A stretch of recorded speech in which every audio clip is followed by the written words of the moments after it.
Bonjour, donc moi c'est Julien. À KissKissBankBank, ils ont dit 2 minutes la vidéo, pas plus. Donc je ne vais pas vous répéter ce que vous pouvez lire par ailleurs sur la présentation. Je préfère vous emmener sur les deux principaux terrains de jeu du loup. On est parti. Donc, premier terrain de jeu, la forêt. Ça peut paraître étonnant, mais les récoltes effectuées en forêt peuvent être certifiées AB.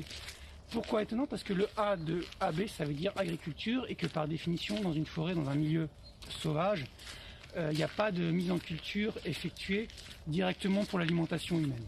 Mais c'est possible, c'est une procédure assez complexe. Il faut contacter le certificateur, le contrôleur à l'avance, lui signaler l'emplacement de la station, faire soi-même une enquête déjà pour savoir s'il n'y a pas de risque sanitaire lié à la récolte sur cette station, avant de commencer même la récolte.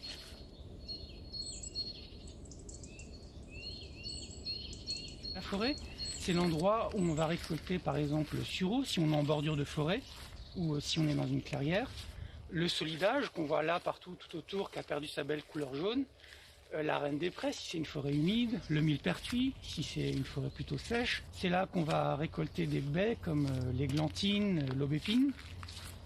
Donc là on est au mois de janvier, mais en forêt il continue à se passer plein de choses évidemment. Donc au-delà des animaux qu'on peut apercevoir à gauche, à droite, de leurs traces qu'on peut observer facilement dans le sol humide, au niveau végétal il y a des espèces qui continuent à être bien vivantes, et notamment le lierre. Donc là je suis venu faire une récolte de lierre dont les feuilles entrent dans la composition par exemple du mélange pour lessive. Allez, on est parti pour une récolte de lierre? On y va. Donc le lierre, il a un feuillage persistant, c'est-à-dire qu'il continue à faire de la photosynthèse même en hiver, comme les conifères, les épicéas, les sapins. C'est l'occasion de casser une idée reçue, le lierre en fait ne tue pas l'arbre sur lequel il pousse. Déjà le lierre ne va pas puiser des nutriments dans la sève de l'arbre, parce que ses crampons ne font que s'accrocher à l'écorce, ils ne pénètrent pas dans le système vasculaire de l'arbre. Et puis ensuite, si on observe la forme caractéristique d'un lierre, on voit qu'en fait il fait des feuilles tout le long du tronc de l'arbre sur lequel il s'appuie, là où il y a de la lumière disponible, et dès qu'il arrive dans les branches là-haut, là il s'arrête de faire des feuilles. Donc en fait il n'y a jamais vraiment de concurrence entre le feuillage du lierre et celui de l'arbre. Deuxième terrain de jeu, les terres de la fermerie d'Oasis à Oppenheim, où Mathieu Fritz et David Sigwald font du maraîchage biologique depuis 2008. Donc des terres qui sont déjà en bio, sur lesquelles David et Mathieu limitent au maximum le labour, sur lesquelles ils implantent un maximum d'engrais verts, et sur lesquelles ils implantent aussi un maximum de haies vives, ce qui veut dire beaucoup de biodiversité, un terrain de jeu idéal pour le loup.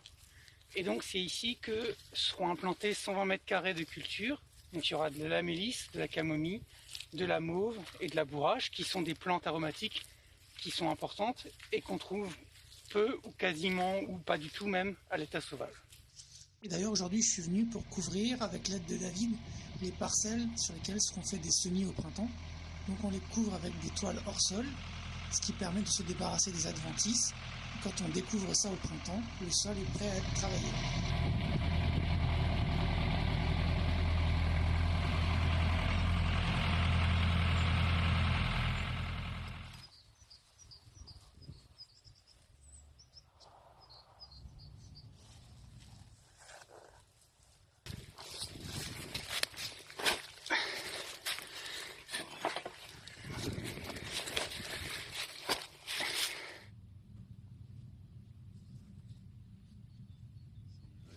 Et voilà, ça, c'est le nouveau terrain de jeu du loup.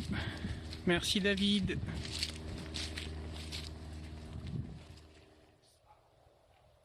Tiens, des ruches. Est-ce que c'est les ruches du loup? Non, c'est les ruches d'un autre apiculteur.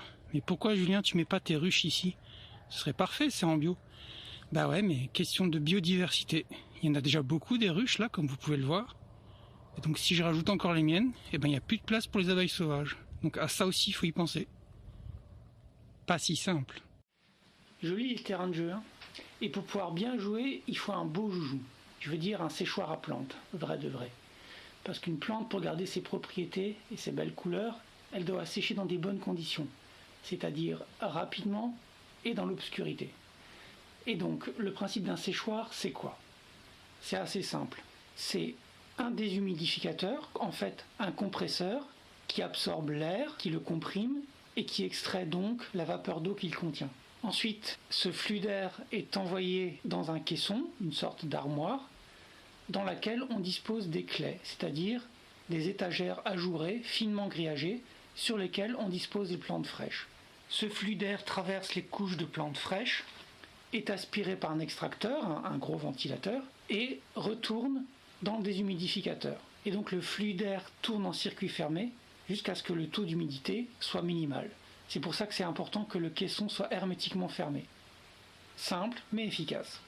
Et par ailleurs, comme le déshumidificateur choisi est largement assez puissant pour traiter un tel volume, il pourra aisément être ultérieurement relié à un deuxième module, ce qui permet d'envisager le doublement ou le triplement de la superficie mise en culture et l'augmentation considérable des volumes de récolte sauvage.